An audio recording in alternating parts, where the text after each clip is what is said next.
welcome all of you to this very special event as a part of our 80th Scientific Sessions, where we will be screening clips from the PBS new documentary, Blood Sugar Rising. This is such a very important piece of work at a very important time. I think we all know that before the COVID-19 pandemic, diabetes is an epidemic. With 1 out of 2 people in this country living with diabetes or pre-diabetes, that means everybody knows someone. We're all connected. We're all connected by diabetes. We're all connected for life. And in fact, if we think about what is actually happening with diabetes being on the rise, every 2 minutes, somebody is dying from diabetes and its complications. Every 2 minutes, someone's having a stroke or some kind of heart-related issue. Every 5 minutes, someone's losing a limb. Every 10 minutes, someone's having kidney failure. This is an issue that we collectively need to deal with. And this film is so important because it actually shares the stories of people who are living with diabetes, who are actually thriving with diabetes, but actually takes you through their day-to-day, their 24/7. I am so inspired by everyone in this film and their courage for telling their story. So after the film, we're going to have a discussion that is led by Kelly Close, where we really start to talk about the importance of not only the film, but the importance of using media to support diabetes education. So without further ado, please roll the clips and enjoy Blood Sugar Rising. In the United States, it is estimated that there's about 100 million people with diabetes and pre-diabetes, 100 million people in the country affected by a blood sugar problem. The economic impact of diabetes is devastating. We spent almost $350 billion on diabetes in the United States last year. Diabetes, a chronic disease that's notoriously difficult to control. It can maim and even kill. A generation ago, less than 3% of Americans had diabetes. Today, it's almost 10%. It is now predicted that half of the US population will have either diabetes or pre-diabetes by the year 2025. Half. Living with diabetes today is a story of new discoveries about our food environments and choices. As a 7-year-old coming from a third world country and getting free candy, I was like, yo, I'm so down for America right now. Like, this is tight. It builds on exciting new progress in drugs and technologies that have made the disease more manageable. This device is around the corner, and that's really what we're trying to do, is get much better therapy to people that requires much less of their participation and provides much better care. And it reveals the terrible struggles that so many with diabetes still have, day in and day out. So they was looking at me like, how are you even standing here on your feet? You're supposed to be in a coma. So when we think about the impact to the system, way too many emergency room visits, way too many amputations. Why isn't there a war on diabetes?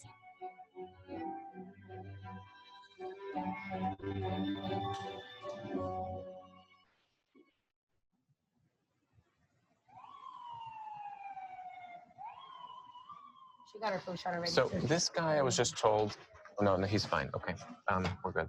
Okay, let's put good all in the room. Oh, thank you. My nurse practitioner stuff. Thank you. I'm Dean Schillinger. I'm a primary care doctor at San Francisco General Hospital. 1 minute, okay? When I started out as a young doctor, About 1 in 20 of my patients had type 2 diabetes. Now it's 1 in 2. Diabetes undercuts one of the most basic functions of our bodies, our ability to break food down into nutrients, including the sugar, glucose, that provides energy. Okay. The hormone that manages sugar levels is insulin. So think of insulin as the medicine that you can't live without, right? Like a key that unlocks the door to your cells and allows the glucose to enter your cells. That keeps the level of sugar in your blood in check and your cells nourished. This insulin glucose cycle is disrupted in diabetes. In type 1 diabetes, the immune system attacks and destroys the part of the pancreas that makes insulin. In type 2, the pancreas makes too little insulin and the body resists the insulin it has. It's really obvious when your blood glucose is too low why that's dangerous. You know, you can't breathe, you can't survive. You won't live very long if you have blood sugar that's too low. Blood sugar that's too high is equally dangerous, if not more dangerous, over time. Diabetes is truly a silent disease. It could take up to 15 years for someone with diabetes to develop the first symptoms that are related to high blood sugar levels. You don't have a water or soap, you want to use an alcohol pad. For many people, by the time diabetes is diagnosed, the damage is done. Damage that can include blindness, heart disease, strokes, even amputations. All right. There's not a lot of things more disfiguring than losing a limb, particularly a leg or a foot. We now have a limb salvage unit at San Francisco General Hospital to handle the volume of these amputation patients, something 10 years ago would have been unheard of. I've probably seen maybe 1,000 amputations. As far as these things go, it's healed really well, and it looks good. Dr. Schillinger's next patient is a man with type 2 diabetes who may be facing amputation. Montel Lee? Yeah. Hey, how you doing? Good to see you. All right. How long have you been in the hospital this time? I've been here for a week. A week. Since Monday, rather. Uh-huh. So Montel Lee is a 36-year-old man from the Fillmore district, used to be the sort of heart and soul of African-American culture in the Bay Area. And like many young men, really has had very little to no contact with the healthcare system, doesn't go to doctors for preventive care or anything for that matter. Kept living his life as a young artist was doing, which is making music. So now I want to talk about your diabetes. How old were you when they told you? I was 28, but I was experiencing some things with my body that I've never experienced in life before. I'm going to the bathroom over 30 times a day, and I'm just like, something's not right. You're peeing. But yes, but I'm very energetic. I'm an on-the-go type of person, and I'm starting to feel sluggish all these different days, and I was felt myself leaving my body.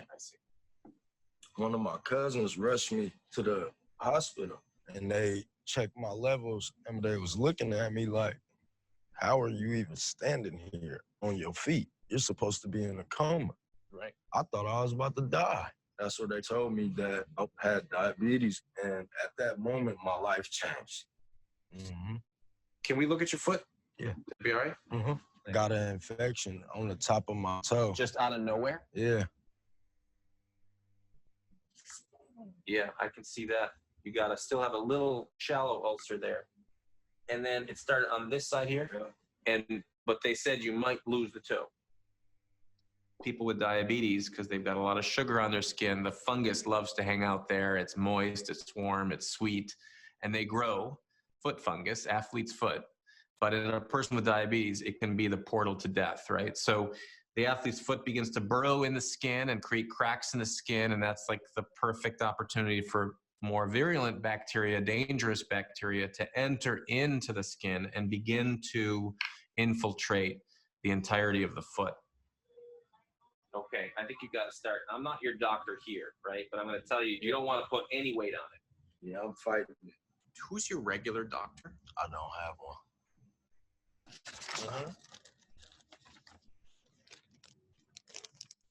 Okay. So, what I was going to suggest is that I could take over as your doctor. That would be great. I appreciate it. No, I want to hear that you've not been on your foot for 3 weeks. Is what I want to hear. So.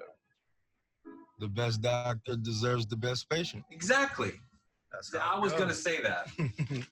See, great minds even think alike. So we got, that's the clinic, like your primary care doctor. I will become your primary care doctor. Okay. Okay, my friend. Appreciate you. You too. Good luck. Thanks a lot. I talked to the surgeon, and we both felt it was kind of like a 50-50 proposition as to whether he was going to lose his toe or not. It would really be dependent on his behavior, his choices. Would he stay off the foot? Like completely off the foot? Would he elevate the foot higher than his heart? Would he take the antibiotics correctly and to completion? Would he manage his diabetes because that's perfect for the bugs to keep growing? They love the sugar. So it was a lot of ifs. You know, this is a fairly typical amputation story. I mean, it's, I could tell it again and again. The only thing that differs is the person with the foot. And in this case, he's a very unique individual, as many people are, but I think he's very special. All right, here we go. If he can find that story in himself. This is so awesome. I haven't smelled air in a week. I do believe that this experience, as terrible as it is, actually may be transformative for him. It could go south too. 150 years ago, a doctor could go most of their career and maybe see 1 or 2 people with diabetes. It was just considered a very rare disease, and it had been since ancient times. Records of diabetes may go back to the pharaohs. This papyrus describes treating the disease with seeds, honey, and yellow ochre clay. There were no better treatments until 1921, when insulin was discovered. But insulin was still a treatment, not a cure. Even with new, more effective drug formulas, in the last 2 decades, rates of both type 1 and type 2 have skyrocketed. Everybody knows that type 2 diabetes has been increasing. What people don't get is that type 1, what used to be called childhood onset diabetes, has been increasing at the same rate. When I developed type 1 diabetes in 1975, I didn't meet anyone else who had that disease at my college. I didn't meet friends, I didn't have family who had type 1 diabetes. Today, I know so many people with type 1, not because I wrote a book about it, but my neighbor down the block, the girl around the corner, the editor of my local paper, the priest at my church. My name's Nicole, and I'm a type 1 diabetic. People always say, you're type 1, is that the kind that's worse? Well, I have diabetes complications, and from where I'm sitting, it doesn't matter if you're type 1 or type 2, both type 1 diabetics and type 2 diabetics can get complications, and they're the same complications. The complications in diabetes tend to accumulate slowly as the extra blood sugar damages the eyes, the heart, other organs bit by bit. So basically my blood sugar's in the 90s and it's trending down, so that's what I'm watching. For type 1s, the complications can also be immediate and disastrous. The pancreas is no longer making insulin. Sugar is not getting out of the blood and into the cells. Your body is designed to have blood sugar at a perfect level. It's really incredible how well the healthy body regulates the blood sugar level.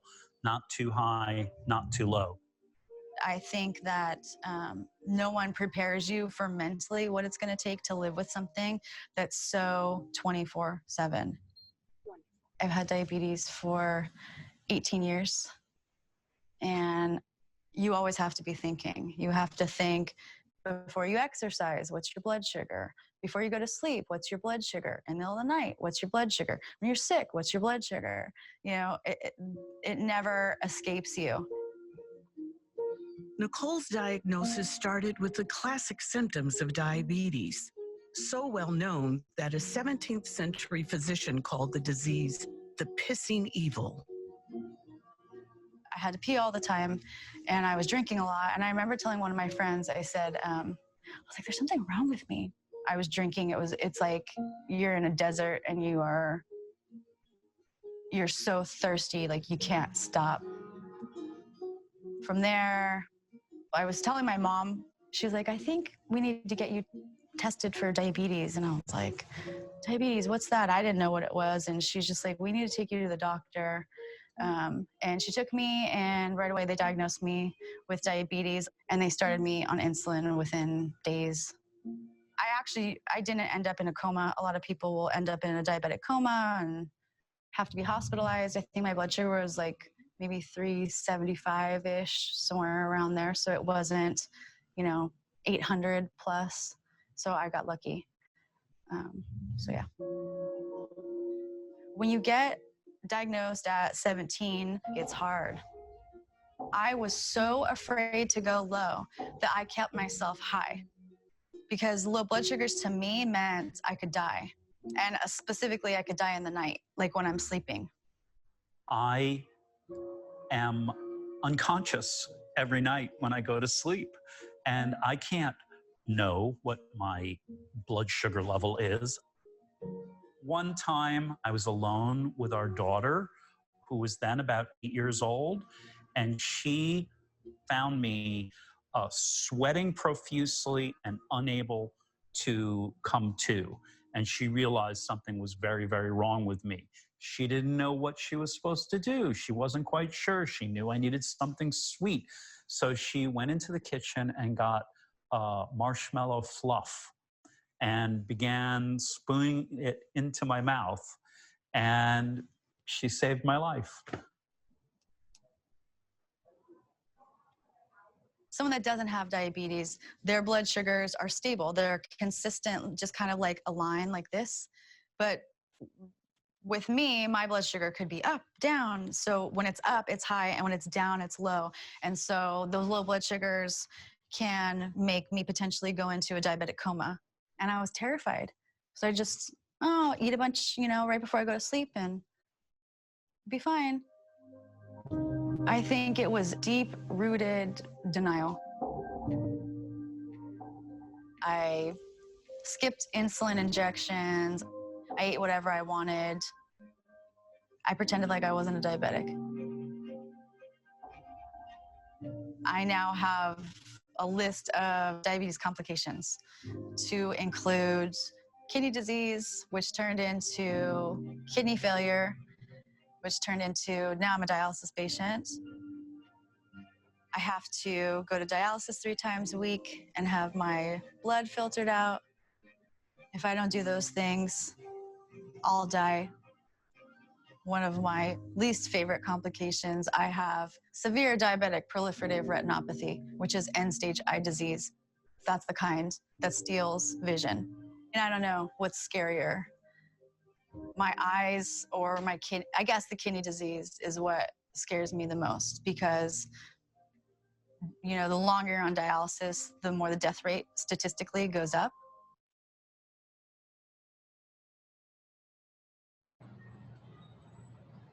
In the Bronx, one of the #1 dye-related diseases is type 2 diabetes. Everyone knows a family member, a friend, a colleague who suffers from type 2 diabetes, which can be prevented.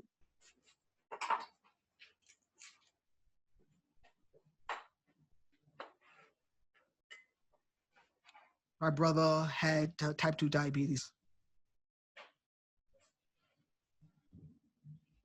My brother at one time was on like 30 different medications. I told him, I said, look, you have hypertension, you have heart disease. I said, we can work it together. We can do exercise, you know, we can change diet, we'll work it together. February 2010, it was it. He passed away. So I firsthand know the effects of having a person with diabetes in my family. And it was my brother. This is the tale of two cities. Here in the Bronx, we are surrounded by unhealthy food. We had the bodegas. You open the door, and the first thing that hits you are the racks of cookies and cakes and candies and sodas.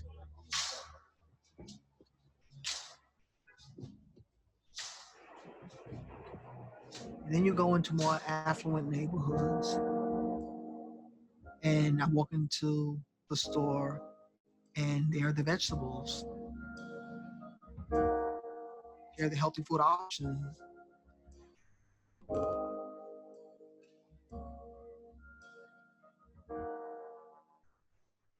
But the question I ask is why? Why does it have to be like that? Why don't people have access to food? Why is it they can't afford cold, fresh vegetables? Why isn't that supermarkets or the stores don't want to come into low-income neighborhoods? And so people are now calling our community food deserts. And it's like, wait a second, you're getting it wrong because we do have food. What we don't have is healthy food options. I moved to the Bronx back in 1985. Across the street was an empty lot. And I see a man with a shovel and a pick. And he says, I'm thinking about putting a garden. Ooh, I was so excited. I said, oh, can I help? I was so excited because a garden? Wow, that would make the neighborhood really, really look good. When I first put that tomato seed in the ground, I was mesmerized the fact that it grew on a vine. My relationship to a tomato was that it was in a store. I took it off the vine and I bit into it, and it just changed my world. The taste of sunshine, of juiciness, of sweetness. And this year we're celebrating 30 years from an empty lot full of garbage to now a community garden, which is the glue of this community. Hi, girls. Are y'all hungry?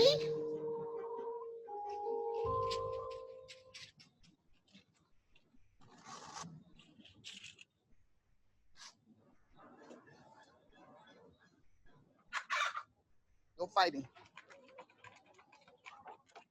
Oh yeah, wait till you find more out about what happens in this garden. You'll be like, I'm happy all the time. Hi everybody. So I'm the farmer here at the Garden of Happiness. How many people eat food? How many people eat healthy food? What are you not allowed to do? Excellent, eat junk, okay? And so we talk about junk. What's junk? Candy. Exactly. And so you know what happens when people eat a lot of stuff with sugar?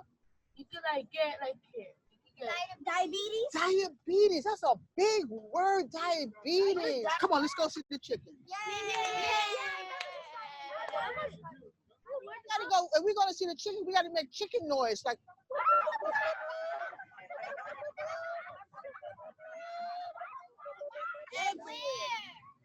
When you're starting to see adult onset diabetes in children, then that's an alarm that needs to go off. This is directly related to diet. I live in a community with limited access to growing food. I'm still marginalized because of the color of my skin. I need to be actively engaging on breaking down those barriers and working on some of the injustices that I see. It's time to go to the market. All right.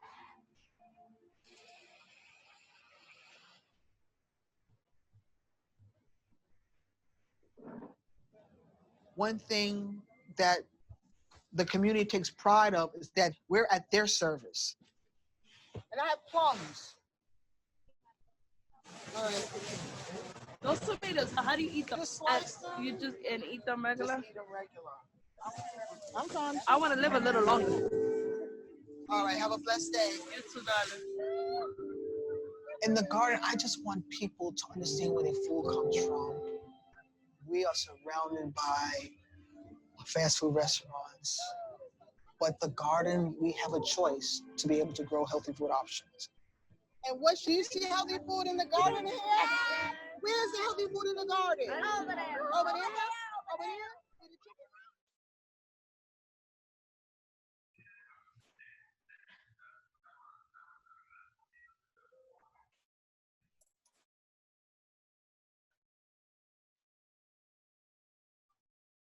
Thank you so much, ADA, for elevating,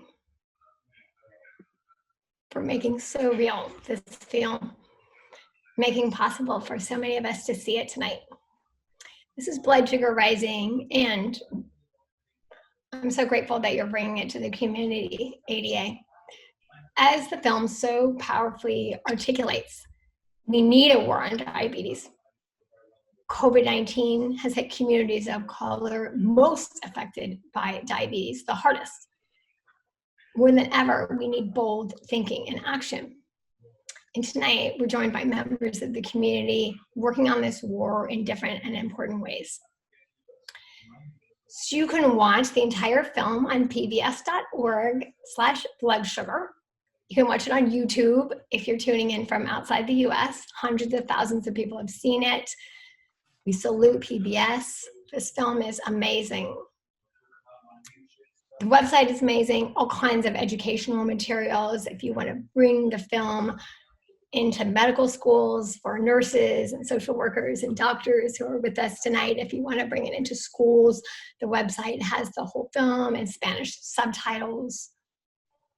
It's amazing what we've got, and what a privilege that I got to be a tiny part of making it. My name is Kelly Close. I'm the founder of the Diatribe Foundation, a diabetes nonprofit dedicated to improving the lives of people with diabetes and prediabetes and advocating for action. You can subscribe to our free weekly newsletter at diatribe.org/join. This goes out to hundreds of thousands of people every week, and what we do is we go around and watch everything that is happening in diabetes. This is an incredibly important scientific meeting. It's the most important one in the world every year that Ms. Tracy Brown is leading with Dr. Bob Gabbay. There's so much here. I've had diabetes almost 35 years. This is our time, you guys. This is our time to work with the system. This is our time to get the things that we deserve. And this is the time to amplify all of our own patient voices like this film really, really so beautifully did. So this is how it's going to work. There's going to be about 15 minutes of discussion with some of the stars from Blood Sugar Rising, and then we're going to take questions from the audience. They are, as you can already tell, they're so compelling. So you can send in questions through the Q&A function button. That's where your questions will reach us in the discussion. So the panelists include Tracy Brown, who's the powerhouse CEO of ADA. She's a force of nature. And it has been so energizing to watch what she's accomplished and continues to work toward for the better future of diabetes. And everybody knows her and everybody wants to listen to her. And it's amazing to watch what she makes happen, also when nobody's watching. Dr. Bob Gabbay is the incoming Chief Scientific and Medical Officer of the ADA. Bob has a history of really making cutting-edge waves in diabetes as the Chief Medical Officer and Senior Vice President of the Joslin Diabetes Center in Boston. Most recently, he's so respected for all of his work in clinical science, in basic science. He is all about improving healthcare delivery, and he translates like nobody's business. Karen Washington is a brilliant urban farmer and healthy food activist based in New York City. she just exudes, as you can see from the film, a commitment to social justice. Diatribe, we're so lucky we got to interview Karen. That was led by Diatribe's incredible community manager, Cherie Shockley. That's published on diatribe.org, BSR. Nicole is a super powerful and compelling voice in social media, influencer in the diabetes community. When our team got to interview Nicole for Diatribe, she talked about how she turned her fear for diabetes into love. And that acceptance is really the way that she survived. And if you have diabetes and you've had it a long time, like she has, like I have, I know that you felt everything that you heard her say so much in this film, right? And then we also get to talk to David Alvarado. He is the absolutely remarkable director of Blood Sugar Rising, co-founder of Structure Films. Watching him make this film was so amazing. Just what he observed, what he noticed, what he listened to, what he asked questions about. Thank you so much, David, for helping create this much, much needed film. And I'm going to start with you, David. So let's start by talking about racism. You know, this has been deemed a public health threat by the American Public Health Association. We all know that race plays a major role in the healthcare that everyone receives and the options that everybody has. And in the diabetes community, we often do feel like we're kind of talking to ourselves. So talk to us again about what you've seen, what you think, how might we kind of reach a broader audience to address those health disparities, and how else can we translate those stories into action? Yeah, thank you, Kelly. I mean, and thanks for leading the group here and getting us started. I'm so excited to be here today and continue the conversation about diabetes. It was something that's so important to me. It's been a part of my family's medical background and a part of pretty much every community I've ever lived in. So it was an honor to try to engage different parts of the U.S. and for us all to collectively start to tell our own story. And I think that's actually a big part of the answer to the question. I mean, you know, right now, what's going on in America has everything to do with the story of systematic racism and trying to change the story to better suit our communities and the people that are affected by those systems. And so likewise, you know, in this film, what we really wanted to do is try to capture the story of type 2 diabetes, type 1 diabetes. What are the real causes of type 2 in particular? And, you know, what are the real solutions to both type 2 and type 1 became a very central theme to the exploration aspect of the film. But at the heart of it still, even though I think you'll learn a lot by watching this film, I think you'll walk away understanding that what we did is we tried to capture the story of these people with these diseases or who are fighting these diseases in their communities and try to reframe the narrative. And so for me, especially as a storyteller, I think that was the best approach we could take, is let people speak for themselves, to tell their own story and try to get it out there, amplifying their own voices. So I think that's a good step forward for us all to take. Yeah, and I love how you're talking about reframing the narrative. I mean, all of us who have diabetes know the ways in which the narrative is not right. It's a false narrative. There are so many false narratives in diabetes. I would love to hear what other people think about that too. And audience, if you have questions or comments about that as well. I think the comment is not actually turned on. But Bob, I wanted to go to you and just ask, many people in the audience today are so deeply committed to diabetes education. What do you think are some of the takeaways from Blood Sugar Rising that you hope communities gain from the film? And what do you want to see happen with media? Well, you know, first of all, it is a tremendous film that is super impactful. And I think it's great for people with diabetes, for those that care for them and know them, and for those that don't. And so there's so many important messages that come out. I really applaud the individuals who are courageous to share their stories in such an honest way. And one of the things that I think really comes out of all of this is one, and you said it, Kelly, we need a war on diabetes, and we need it now.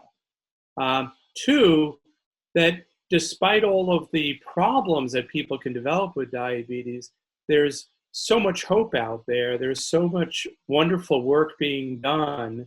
There are so many people that are committed. And again, our audience at the American Diabetes Association meeting here are the greatest scientists, researchers, clinicians, and healthcare professionals that are all committed to improving the lives of people with diabetes. And so there is so much hope out there. And I think that's something that's really captured by the courage of each of the stories we see. Yeah, that's right. You know, we listen a lot at Diatribe to an amazing kind of behavioral health guru at Stanford. His name is BJ Fogg, and you know, he talks a lot about, you know, let people do what they want to do and help them be successful. And I'm so watching the ways that Tracy is doing that, the way you are doing that, leading all of these clinicians and scientists here, and please help them understand even more, you know, what they can do in working with all of the stakeholders, especially people with diabetes. We're incredibly grateful on that front. And we know that there's so much more that can happen. There's so many other areas of healthcare that would kill for these kinds of areas, these kinds of progress when we talk about what is possible with data and with technology. And you've thought a lot about that. You've thought so much about that, Bob. I want to go to Karen, and my God, like so much of the film is so moving. Watching what you created in New York City, watching you with the kids, watching you speak truth, you know, about food. We heard a quote recently at Diatribe, Karen, that said, you didn't make good choices, you had them. And can we go back to the question of race, and can you shed light on the lack of access to healthy food that's really widespread in communities of color, in particular Black and Latinx communities across the United States? Well, racism has been in this country for over 400 years, so it's nothing new, and it's showing its face right now with the epidemic, and also around social justice and policing. People are seeing exactly what is going on, and so racism has really infiltrated our food system. If you look at communities of color, we don't have healthy food options. We have the fast food, we have the junk food, we have the processed food. If you look at, like I tell people, a lot of our ancestors, we came from farms. And so people who are now in their 80s and 90s, who are once farmers, are now relegated to type 2 diabetes, hypertension, and obesity. And so for me, the question is, why are we in the greatest country in the world? We have hunger, we have poverty, and we have diet-related diseases. And again, it's entrenched in communities of color. And so what I'm worried, what I'm concerned is what is happening with COVID, which is really pushed to the forefront of the problems that we have in our communities. And what I'm also worried about is the second round of COVID. For me, as a farmer, as an activist, what I have to do is try to instill in my community the importance of eating healthy. Read labels, give up that sugary drink water, be active. And one of the things that they can do is garden. You know, come into a garden and be active and put your hands in the soil and know where your food comes from and have that relationship. But again, until the country recognizes the systemic racism that continues to invade communities of color, we will continue as people fight against racism, to make sure, for me personally, I want to make sure at the end of the day that people have to know that food is a human right, and everyone should have access to food that is healthy and that is local and that is fair. Yeah, food is a human right, and you said this so powerfully in the film. I know how incredibly influenced your neighborhood is by you. Like, what do you want to see? What else do you want to see happen with the film? You know, like, what's your fondest wish about it, Karen? And everybody, please go to diatribe.org. We were again, so lucky to get to spend some time with Karen and listening to what she's saying here. You know, what would you like to kind of what else would you like to make happen? And also, how do you feel about the film? What was it like for you to watch? Well, think first of all that you had the voice of a person of color, you know, because sometimes there are outsiders that speak for ourselves. So the fact that you came into my world to see exactly what's going on, you show the sugary drinks, you show what was in bodegas. But also what I like about this film is that it's not only in English, but it's in Spanish. And it also sets up for dialogue. And I think that's what we need is dialogue around diabetes and dialogue around eating healthy, because it doesn't happen overnight. Yeah, not even close, right, Tracy? Tracy, what are you thinking about that? How would you like to see ADA respond to that? And then I'm going to go to Nicole after Tracy and ask her the same thing. But as the leader of the largest nonprofit in the diabetes field, how does ADA move toward some of these goals that everybody's had, but maybe Karen's in particular? Yeah, I mean, that's so, listen, we have been at this collectively for 80 years. You heard Karen talk about the fact that systematic racism has been in this country for 400 years.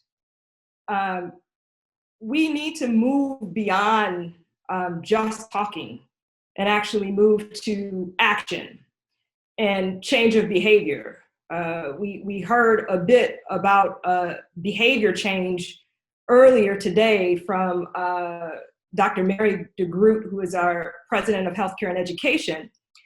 But when you talk about changes in this country, there are multiple layers to that, right? So we've got to understand a lot: science, technology, research. That is an angle that can help, not only help us from a prevention, help those of us living with Thrive, and ultimately get to a cure. We've got to talk about advocacy and getting a lot of the policies, the legislations, the laws that help keep these walls of or barriers that limit access torn down. And then double click into what Karen talked about, which is community. You're not going to be able to effectively impact a community or change behaviors unless you can actually emotionally connect there. And in order to emotionally connect there, you actually have to listen and dialogue, right? People feel before they think. And so behavior change all around starts with us actually coming together as a collective to drive change. And that's what we have to do more of. So we're going to keep pushing in that direction from American Diabetes Association. If any one entity could have solved this thing, they would have. I think what we are seeing, and what we are certainly seeing on display right now, is the country has to come together. This is our problem, all of our problem, because as we talked about earlier, we're connected for life here.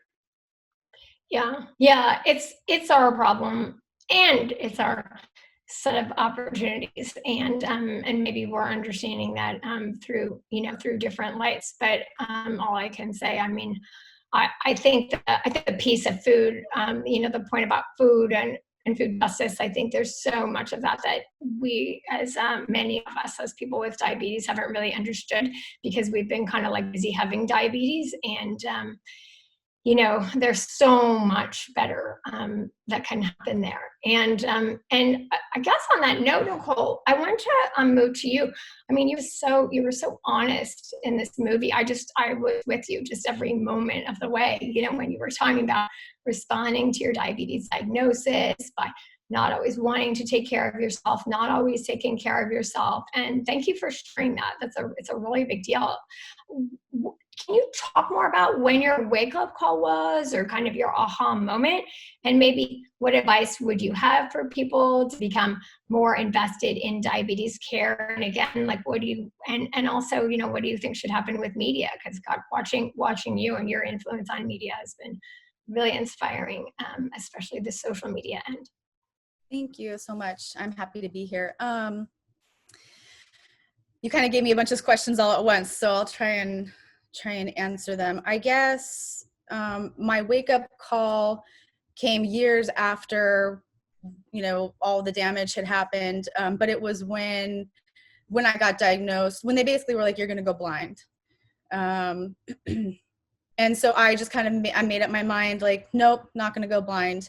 I think it's important because I don't know if in the documentary, if I specifically said out loud in these words where people could understand, was that the denial that I was having was a coping mechanism to deal with the diagnosis. I was not mentally okay. So there's a lot of mental health issues, you know, within the chronic illness community, within diabetics, high percentages of depression and anxiety. And so so that was kind of what was happening. And yeah, so I, you know, fast forward right after the eye stuff happened, the kidney stuff was happening. And I decided that I was going to fight back and not die, because had I not made lifestyle changes, I wouldn't be here today.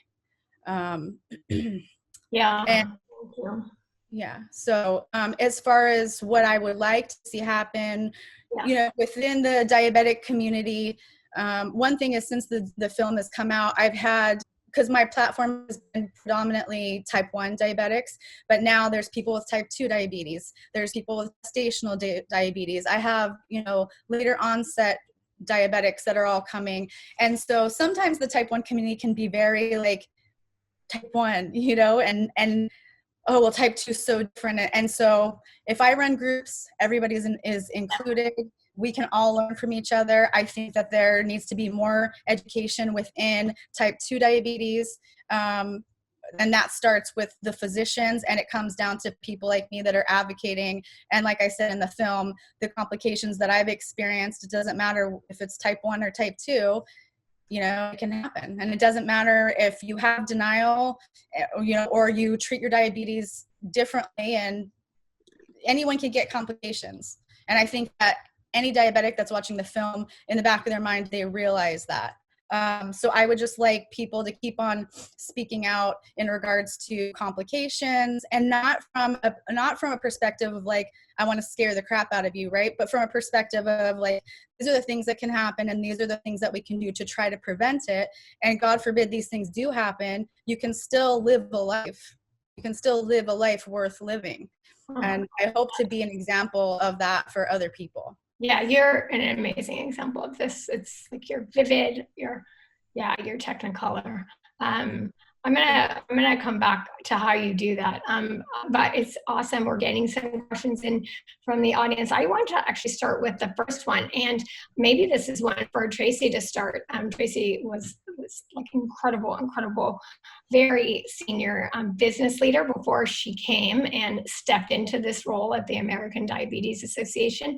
And this is where it starts, and others can let me know if you want to comment on this. But how can we make fast food corporations part of the solution instead of part of the problem, especially in low-income areas? And Karen, we'd love to hear what you have to say about that too. Yeah, so I mean, again, I think everybody has a role to play in this. And, you know, look, we all have choices and we all have options. And one of the things we have to do is just make sure, as Karen is doing and pushing, that there are better choices, healthier choices and options. Because I believe that in many instances, if you're given an option to choose, 9 times out of 10, you'll choose. Particularly when it comes to understanding the impact of choices on your life, on your health. And so I think the way that we actually start to drive change is we have to bring people to the table, because again, we all have a responsibility, and just start to talk about how can you drive options. If you're going to have those sugary drinks, do they have to be straight when you walk in the door, as was displayed in the film? Or could a different option be displayed at the door? Or even if you're going to have the sugary option, can you have a different option, a better option right there? But we won't get there, Kelly, if we don't have the conversation and we vilify everyone, right? So you've heard me talk about this before. We should be fighting diabetes, not fighting each other. Right with that, I want to go to you, Karen, and say, yeah, definitely, because we're at a moment in time, folks, where Black Lives Matter, and people have to use their power, their monetary power, to fight these fast food companies. Is fighting with the mighty dollar. Don't buy. Hit them in their pocket. Don't buy the sugary drinks. Don't buy the processed food. You know, this is a moment in time where we're really starting to look at a whole new world and looking at what is it that we as Black and brown people can offer. We can use our power not to buy, not to purchase things that are harmful to us.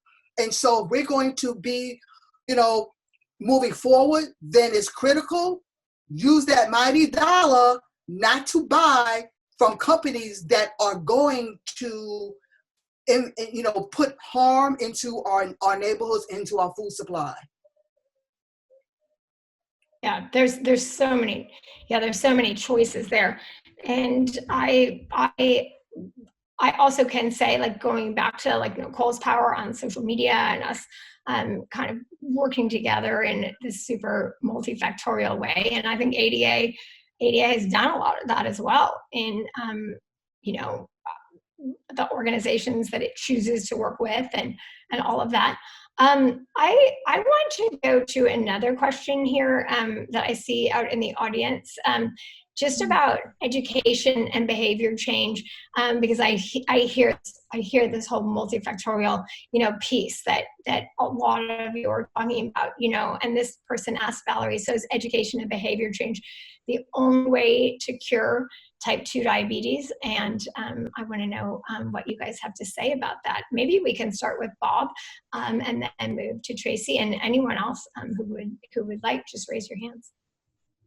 Well, you know, I would start by saying, in terms of sort of curing type 2 diabetes, we often refer to it as going into remission.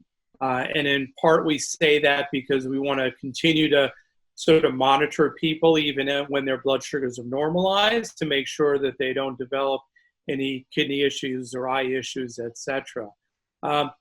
Certainly behavior is a big part of this. Bariatric surgery is successful in doing this in people with type 2 diabetes.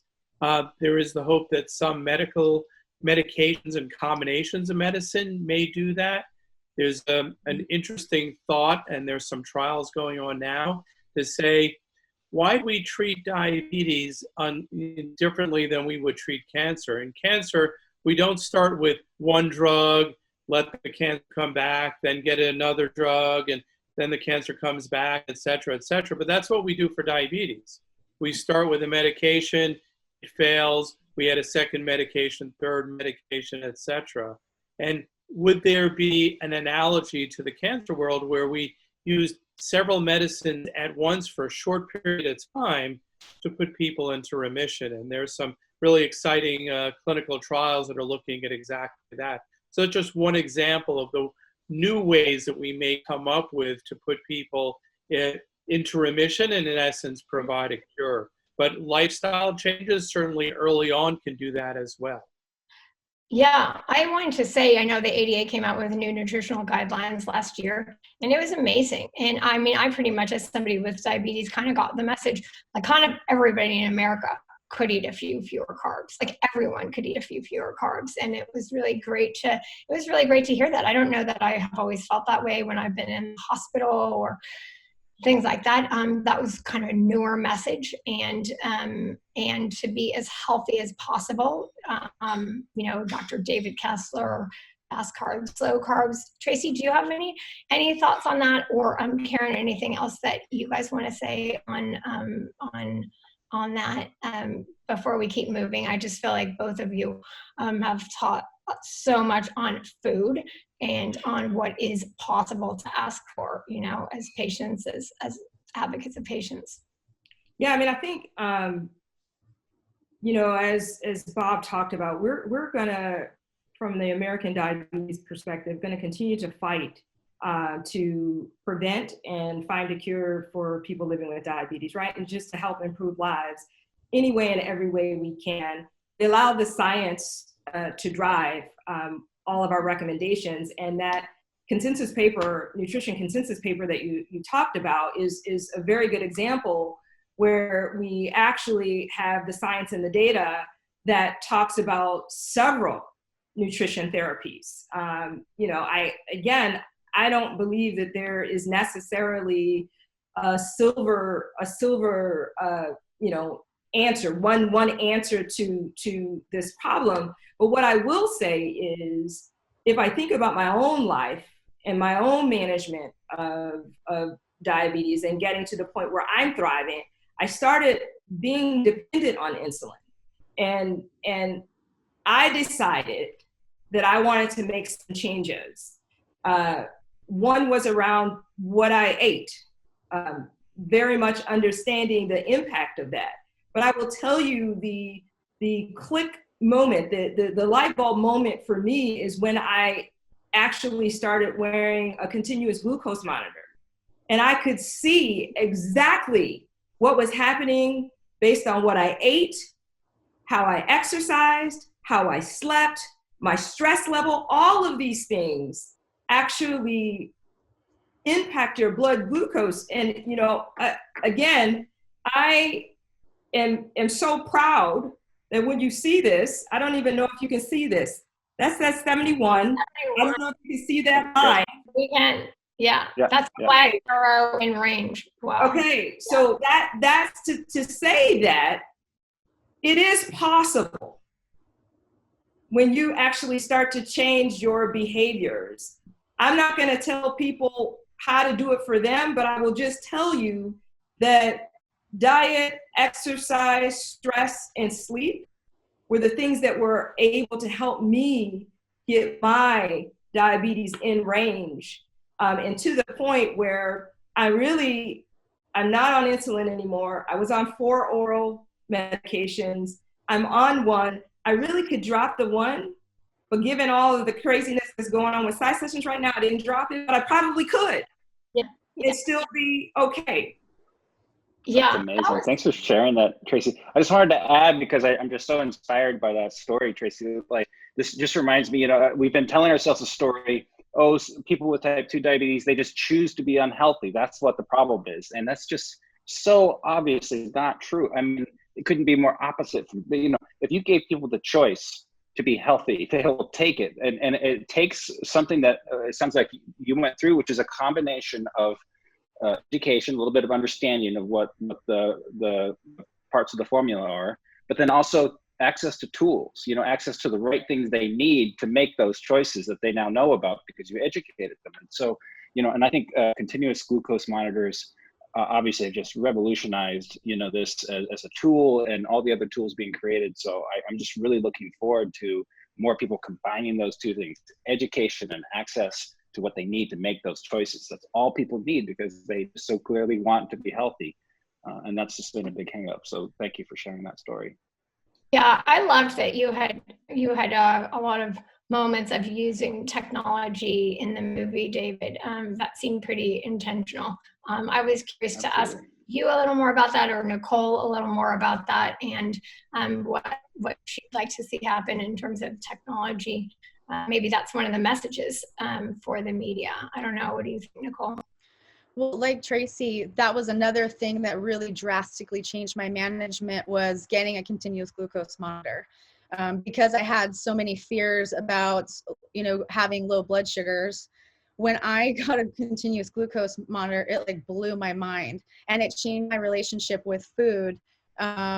It just changed everything. I could see what every single food was doing to my body. It was like I was blind before. 'Cause technically, if you just have a glucose meter and every single time you want to know what your blood sugar is, you have to test, which is not realistic for anyone. You're blinded in those moments. You don't know what's going on. You know if you're dropping, you're high, the continuous glucose monitor and my relationship with food changed, and it was one of the best things that ever happened to me, because I got, for probably about 5 or 6 years, very tight control over my blood sugars, and that tool helped me modify my behavior, which I do think that change is possible for everybody. I truly believe that, and that there is a lot of behavior changes that need to be looked at when we're talking about type 1 or type 2 diabetes. Yeah, no, that is amazing. Again, I think maybe there's a lot of people who don't know that. I don't know, Bob. We're gonna send it back to Tracy in just about a minute. But is there anything you have to say there about the tools, and does everybody know about them, and especially even all of the healthcare professionals? Do the doctors all know about them? Do the PCPs know about them? Are there enough of them? What would you like to see? Yeah, that's a great question. So I think, one of the realities is that 90% of people with diabetes get their care from primary care doctors. And that's really where we have to make an effort to educate them on the tools that are available, because not all of them are really familiar, for example, with continuous glucose monitors, which you've all seen is really revolutionized care. So that's where meetings like the scientific sessions bring everybody together to learn, and other programs that the ADA does to drive that. So I think it's really important that our healthcare team also learns and becomes educated as well. Completely. I see David being very absorbed in this. David, I think we have like 30 seconds left for you, but you did such a compelling job with this film. Again, seeing this have hundreds of thousands of people watching on YouTube and millions actually on PBS. What would you want part 2 to be about? That's a great question. Part 2, we should do it. Let's get started on it. I think what's happening here is worth talking about, the coming together of the type 1 and type 2 communities, the continual story about how our health system is playing a role and how technology is going to be continually evolving. I mean, one of the stories that wasn't included on the demo that we showed was Ed Damiano's bionic pancreas. So these new tools are going to come into the marketplace in the coming years and decades, and they're going to continue to revolutionize what it's like to have both type 1 and type 2 diabetes. And so I think there's a part 2 there, just in the future that we're about to be in soon. Yeah, and so much inspiration again, and like watching what Karen is doing in changing hearts and minds about thinking about healthy eating, and there are lots of different ways of getting people to change their thinking. But I just want to hand it back to Tracy, but to say before this, I'm so blown away by all of you, and thank you so much for sharing yourselves with us, with Diatribe, and Tracy, back to you. Yeah, I mean, I just, first, Kelly, thank you for the moderation. And David, Karen, Nicole, and the whole cast, just phenomenal. And your courage, your stories inspire us all. And this is an important moment in the history of this country, in the history of the world right now, that we ought not let pass us by. We all have an obligation and a responsibility right here and right now to change the trajectory of many of the things that were covered in this conversation, from racism to the food that we eat, to the personal responsibility we have to laws and legislation, to choices. We collectively need to come together and do that. And I am reminded and inspired. What I loved about this film is that amongst the daily struggles that were highlighted, what we saw was each person taking action to do better and to get to the next step for thriving. That is my charge and challenge to everybody right now is, what will we do when the burning bush stops burning? We need to move into action. I often talk about the fact that we get 1 point for saying, 9 points for doing. Each of us can use our voice. Each of us can use our, as Karen talked about, our monetary power. Each of us can use our ears. Each of us can figure out how to reach across the aisle to collaborate. That's what I want us to do, to bring diabetes down. It's been on the rise. It needs to be on the decline. And we can do that, but only together. So I'm asking everyone, don't let this moment in history pass us by. Let's leave this event and start doing action. Action for the positive. And with that, I'd just like to say thank you so much for joining us. I'm full up with hope and courage that tomorrow is going to be better than today. And if we keep one step forward, one step forward, one step forward, we'll get there. Thanks, everyone, and have a good evening.